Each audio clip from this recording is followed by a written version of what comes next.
Everyone, आज हम पढ़ने वाले हैं present continuous tense. Last time हमने फ्यूचर इंडेफिनिट टेंस पढ़ा था, बस उसी सीरीज़ में हम आगे बढ़ रहे हैं, एक स्टेप आगे बढ़ रहे हैं और हम अब प्रेजेंट कंटिन्यूअस टेंस का हम अध्ययन करेंगे। तो आप बने रहिए मेरे साथ वीडियो के अंत तक और इसकी बिल्कुल न कीजिएगा, आप वीडियो पूरा देखिएगा ताकि आपको अच्छे से समझ में आ जाए। तो चलिए शुरू करते हैं।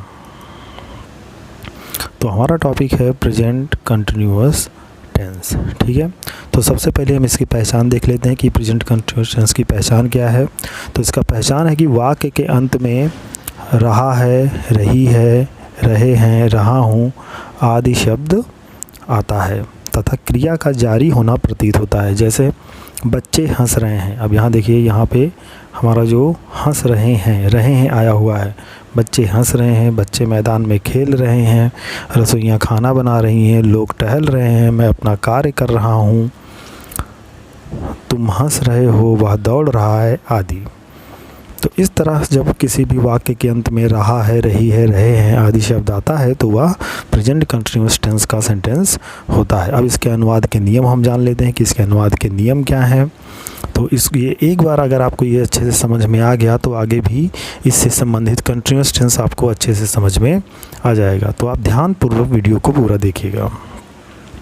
तो यहाँ पर है अनुवाद के नियम है आई के साथ हम एम लिखते हैं, ही शी इट, और सिंगुलर सब्जेक्ट यानी एक वचनकर्ता के साथ हम इज लिखते हैं, यानी आई के साथ एम, ही सी इट तथा सिंगुलर सब्जेक्ट के साथ हम इज लिखते हैं। वी यू दे तथा प्लूरल सब्जेक्ट के साथ हम आर का प्रयोग करते हैं। इसमें इज एम का आर का प्रयोग होता है।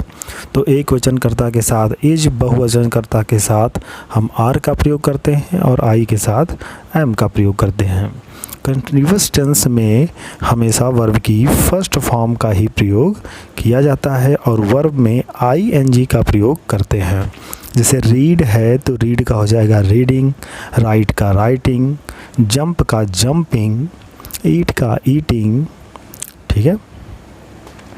अब रूल नंबर 2 हम देख लेते हैं। नियम नंबर 2 क्या है?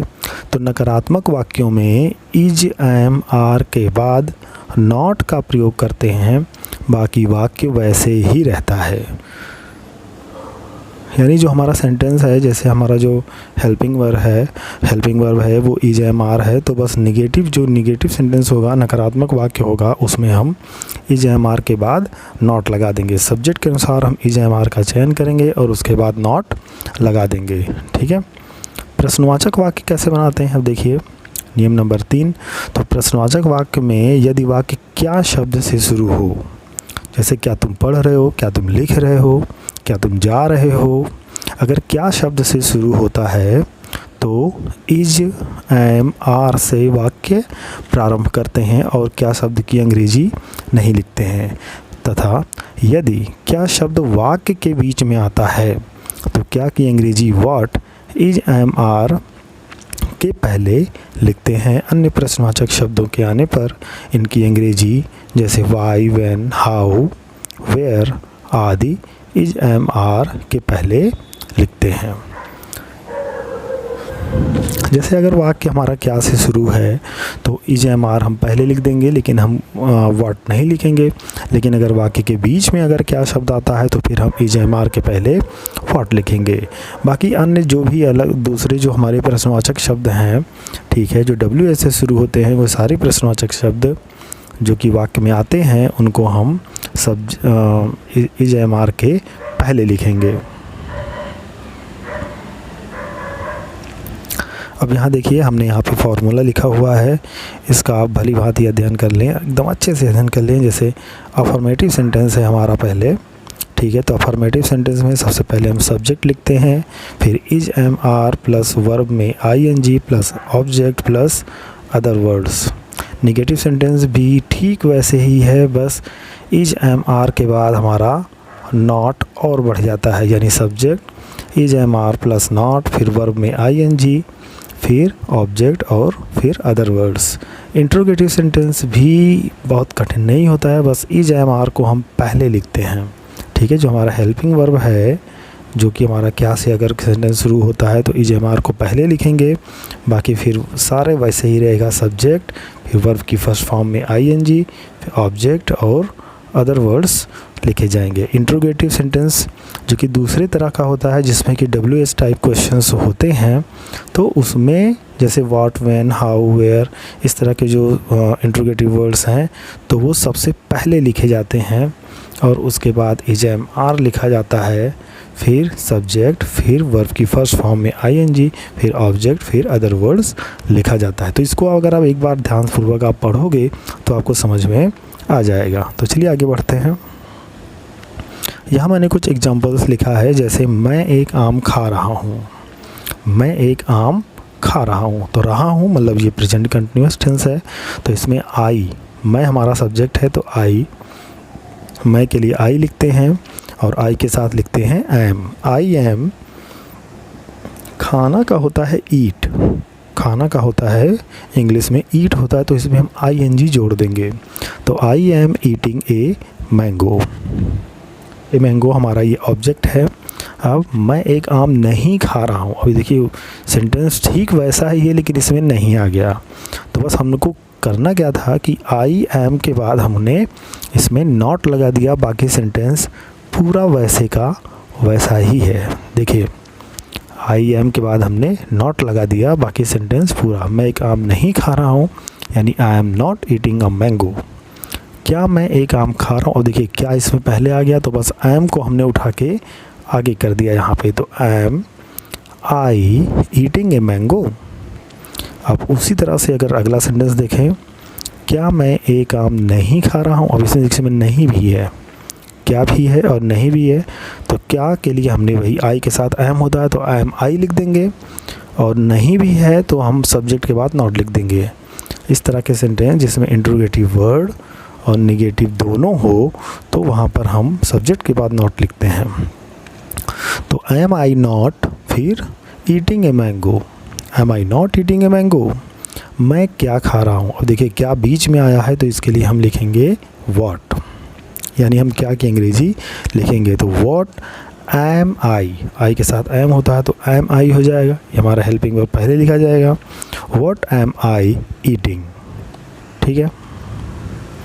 आगे देखिए, तुम एक पत्र लिख रहे हो, तुम यानी यू के साथ मैंने बताया आर होता है, तो you are writing a letter, एक पत्र यानी ए लेटर, ऑब्जेक्ट बाद में लिखा जाएगा।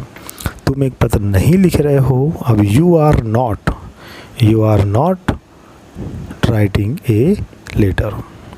क्या तुम एक पत्र लिख रहे हो, अब देखिए इसमें क्या से शुरू हुआ तो आर यही पहले हो जाएगा, आर फिर यू, आर यू, अब लिख रहे हो राइटिंग एक पत्र यानी ए लेटर।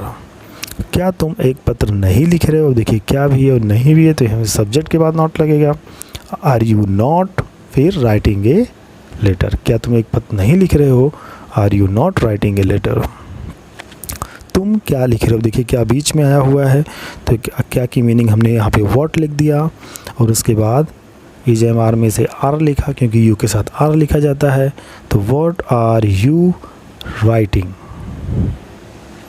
आगे देखते हैं, मैं कुछ एग्जांपल्स मैंने यहाँ पे सेंटेंस मैंने कुछ लिख दिया है ताकि आपको मैं प्रैक्टिस करवा सकूं। एक बार अगर आपको समझ में आ गया तो आप इससे संबंधित आप प्रैक्टिस कर सकते हो। छोटे छोटे सेंटेंस आप बनाने का प्रयास करें, खुद बनाएं और उसको ट्रांसलेट करें ताकि आपको अच्छे से समझ में आ जाए। तो यहाँ देखिए, जैसे वह टहल रहा है तो टहलना का होता है वॉक, तो वॉक का हो जाएगा वॉकिंग। ही के साथ इज लिखते हैं तो ही इज वॉकिंग, ठीक है, ही इज वॉकिंग। वह घर लौट रहा है, लौट रहा का होता है रिटर्न, तो he is returning to home या at home, he is returning at home. मैं सच बोल रहा हूँ, मैं यानी आई के साथ am, I am speaking, speak में आई एन जी लगा हुआ, आई एम स्पीकिंग ट्रुथ। तुम क्यों शोर मचा रहे हो, देखिए क्यों आ गया, यानी हम वाई पहले लिखेंगे, वाई आर यू, तुम क्यों शोर मचा रहे हो, वाई आर यू, वाई के बाद आर लिखेंगे क्योंकि यू है, तो why are you making a noise, यानी शोर मचाना होता है, मेकिंग अ नॉइज़ यानी शोर मचाना। पेड़ की डाल पर एक चिड़िया बैठी हुई है। तो एक चिड़िया, ये हमारा सब्जेक्ट है, एक चिड़िया। तो ए बर्ड, एक चिड़िया बैठी हुई है, ठीक है, इस तरह से लिखेंगे। A bird is sitting on the branch of the tree, यानी पेड़ की डाल पर। देखिए, पेड़ की डाल पर यानी on the branch of the tree. Branch मतलब होता है डाली, शाखा, ट्री मतलब पेड़। On the branch of the tree, एक चिड़िया बैठी हुई है पेड़ की डाल पर। इसको इस तरह से बनाते हैं। तो a bird is sitting on the branch of the tree. तुम कहाँ जा रहे हो? कहाँ के लिए हमने लिखा वेयर आर यू गोइंग। क्या तुम हमें मूर्ख बना रहे हो? तो क्या पहले है तो are you making us fool. यहाँ एक गलती से लिख गया, यहाँ पे होगा us, U S us. Are you making us fool. वे लोग क्यों लड़ रहे हैं? क्यों यानी वाई मतलब होता है क्यों। वाई आर दे है तो इसलिए हमने आर लिखा। Why are they quarrelling, quarrel मतलब होता है लड़ना, तो वाई आर दे क्वेरलिंग, वे क्यों लड़ रहे हैं। क्वेरल मतलब होता है लड़ना, झगड़ना। यहाँ फाइटिंग भी लिख सकते हो, लेकिन क्वेरलिंग सामान्य रूप से लिखते हैं। मैं दरवाजे पे खड़ा हुआ हूँ। तो I am standing at the door. दरवाजे पर के लिए एट द डोर लिखते हैं। यहाँ पे हम ऑन द डोर नहीं लिखते हैं, क्योंकि हम दरवाजे के ऊपर नहीं खड़े होते हैं, हम दरवाजे के पास खड़े होते हैं, इसलिए I am standing at the door. तो मेरे ख्याल से वीडियो आपको समझ में आ गया होगा। ये प्रेजेंट कंटिन्यूअस टेंस आपको अच्छे से समझ में आ गया होगा। वीडियो देख करके आपने देखा, उसकी पहचान को आपने समझा और उसके नियम और फार्मूला को आपने अच्छे से पढ़ा।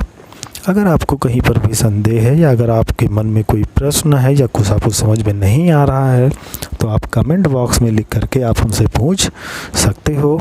साथ ही आप अगर हमारे चैनल पर नए हैं तो चैनल को सब्सक्राइब कर लें, लाइक कर दें। अगर आपको पसंद आया हो, साथ ही बेल आइकन दबा दें, ताकि मेरे द्वारा अपलोड की गई लेटेस्ट वीडियो का नोटिफिकेशन आपको मिलता रहे। और इसी सीरीज में हम आगे पास्ट कंटिन्यूअस टेंस का अध्ययन करेंगे। तो मिलते हैं अगले वीडियो में, तब तक के लिए धन्यवाद।